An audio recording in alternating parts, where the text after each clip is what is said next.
नमस्कार छात्रों, मैं doctor Ashish Shukla, associate professor BSR government arts college भूगोल विभाग से रूबरू हो रहा हूँ बीए थर्ड ईयर के बच्चों के साथ। और आज हम चर्चा कर रहे हैं अपने सेकेंड पेपर भारत का भूगोल या ज्योग्राफी ऑफ इंडिया पर। छात्रों, आप इस सत्र में पिछली कक्षाओं से प्रमोट होकर के आए हैं। महाविद्यालय में गत सत्र में प्रत्येक विषय में बहुत सारे वीडियो छात्रों की सुविधा के लिए हर विषय पर बना करके महाविद्यालय की साइट पर डले हुए हैं। आपसे अनुरोध है कि आप बच्चे किसी भी शिक्षक के जो वीडियो हैं उन्हें जुड़ कर के सुने, समझें और अपने अपने विषय के जो बहुत सारे उपलब्ध वीडियो हैं उनका लाभ लें। आइए बात करते हैं। इस क्रम में हम अपने सेकेंड पेपर पर भारत का भूगोल। यूँ तो आप सब बच्चे बहुत लंबे समय से छोटी कक्षाओं में भी इस विषय को थोड़ा बहुत सुनते, पढ़ते, समझते रहे हैं। ग्रेजुएशन लेवल पर आने के बाद में या मास्टर्स में जब आप जाएंगे तो चीज़ों का विस्तार बढ़ जाएगा और उसके अनुरूप ही आपको किसी भी विषय की गहराई तक अध्ययन अपेक्षित हो जाता है। भारत के संदर्भ में एक सामान्य परिचय की बात करते हैं। पहले जनरल इंट्रोडक्शन जो भारत का है।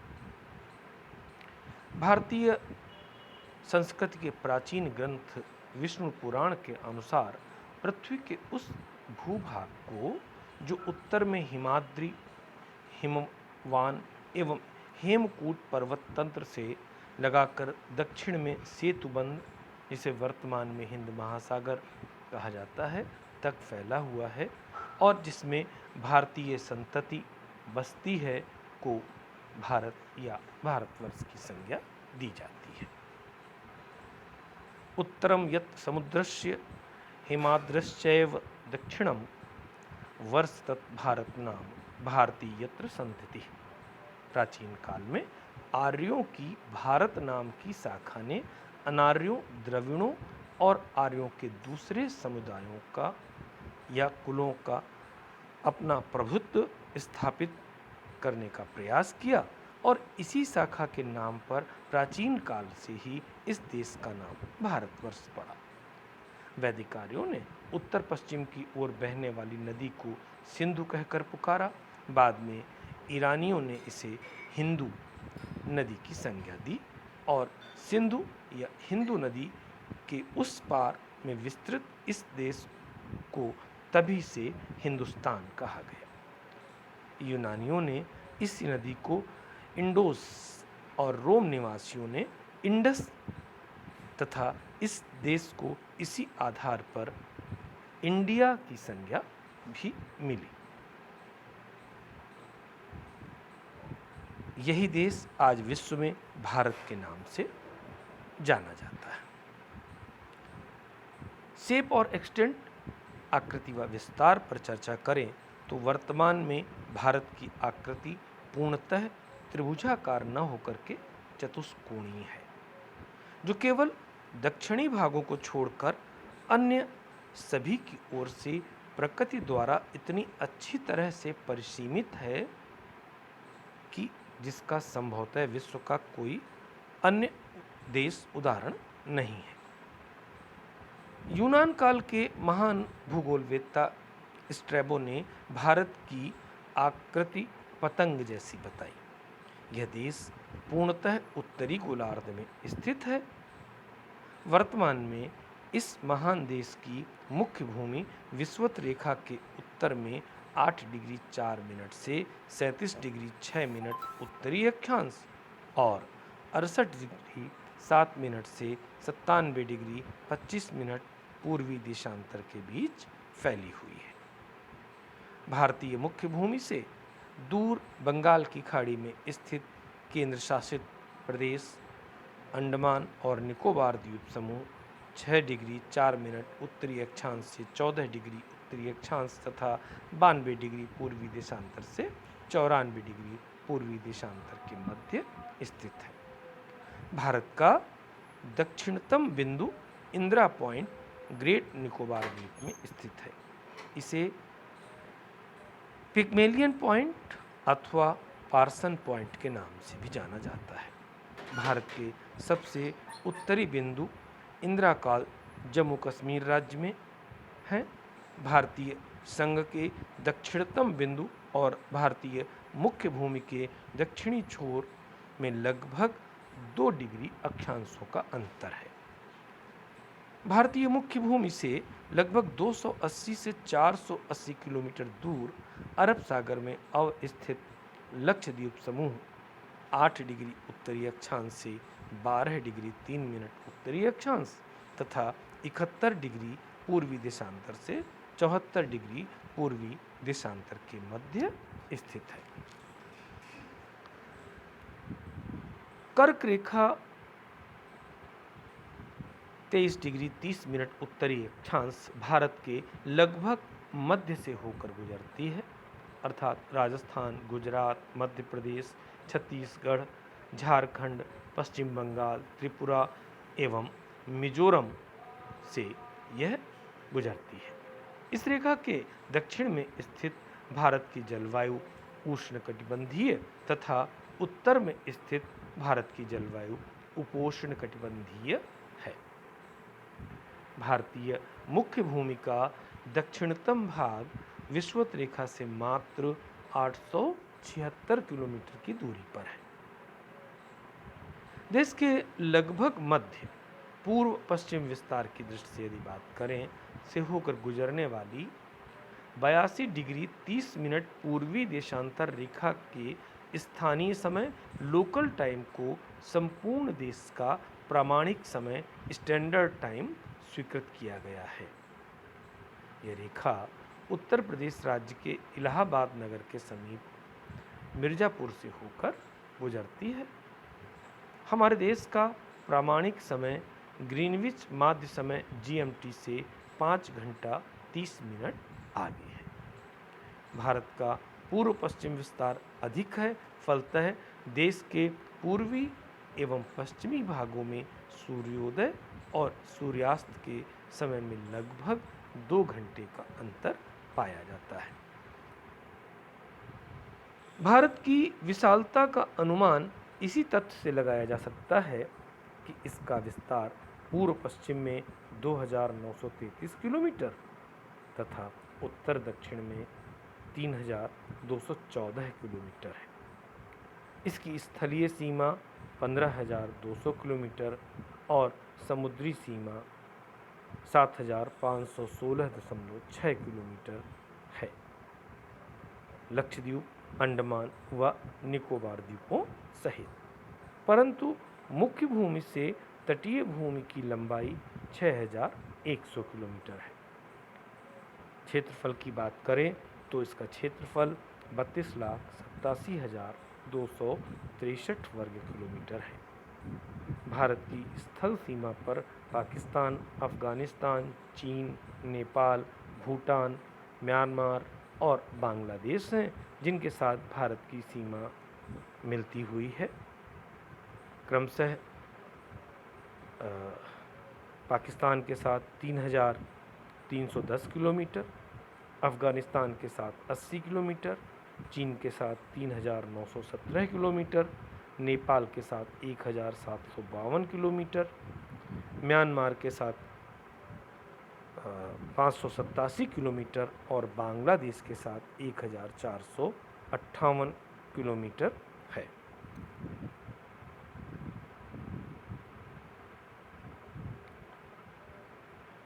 क्षेत्रफल की दृष्टि से भारत विश्व का 7वां बड़ा देश है।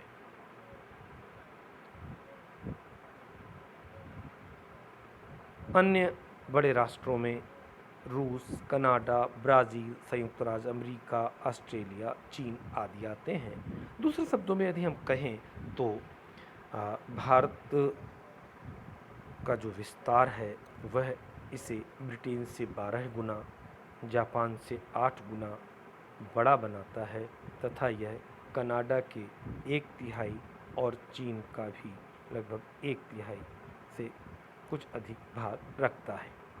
भारत की जनगणना 2011 के अनुसार 121.02 करोड़ थी, जो अब नए सेंसस के अनुसार 135 करोड़ से ऊपर है।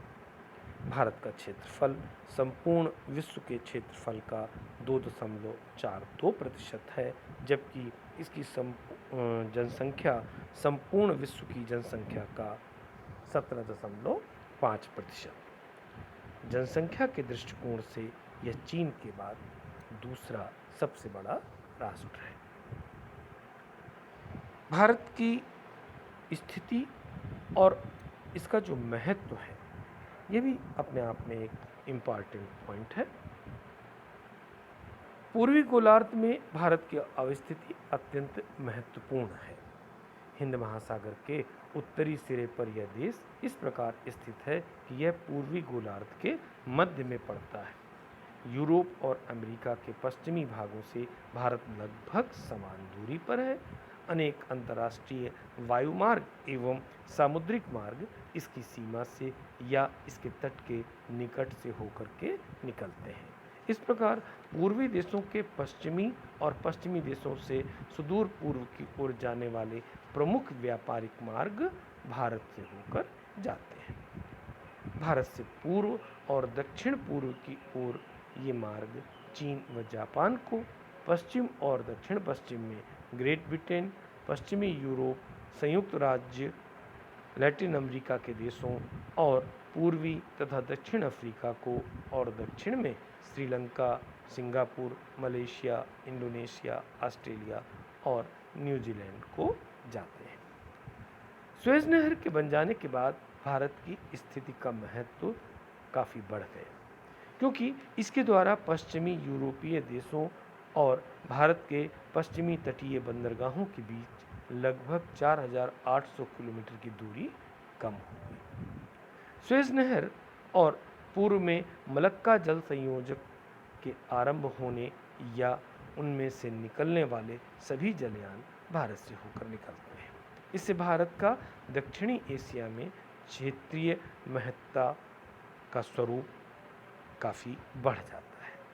इस प्रकार भारत पश्चिमी औद्योगिक देशों को एवं वहाँ से पूर्व के विकासशील देशों से मिलने के लिए एक श्रृंखला का स्वरूप प्रदान करता है।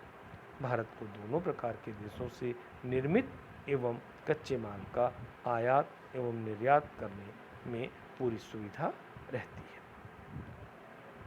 अपनी ऐसी महत्वपूर्ण स्थिति के कारण ही अतीत काल से ही भारत का संपर्क संपूर्ण सभ्य विश्व के साथ में रहा है।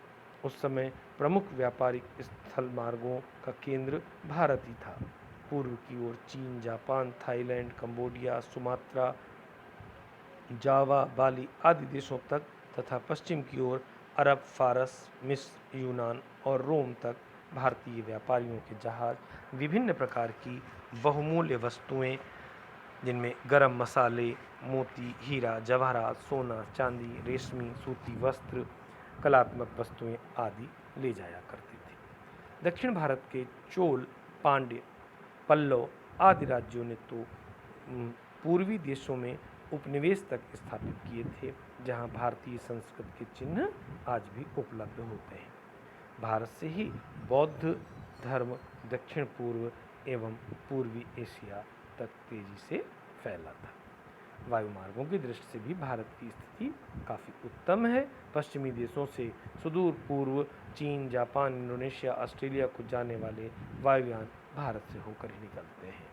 दिल्ली, मुंबई, चेन्नई, कोलकाता आदि अंतर्राष्ट्रीय महत्व के हवाई अड्डे हैं, जहां पर ठहर कर वायुयान ईंधन एवं यात्रियों की अदला बदली करते हैं। यहाँ आपातकालीन मरम्मत की भी सुविधाएं उपलब्ध हैं।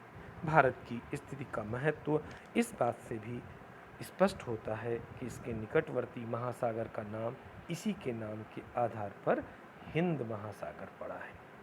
हिंद महासागर के तट पर जितने भी देश अब स्थित हैं, उनमें भारत की तटीय सीमा हिंद महासागर के साथ सर्वाधिक लंबी है। स्थलीय स्थिति की दृष्टि से भी भारत का महत्व है। दक्षिणी एशिया के 3 बड़े प्रायद्वीपों में भारत सबसे बड़ा और अन्य 2 प्रायद्वीपों अरब तथा हिंद चीन के बीच में स्थित है। शेष चर्चा अगले वीडियो में करेंगे। धन्यवाद।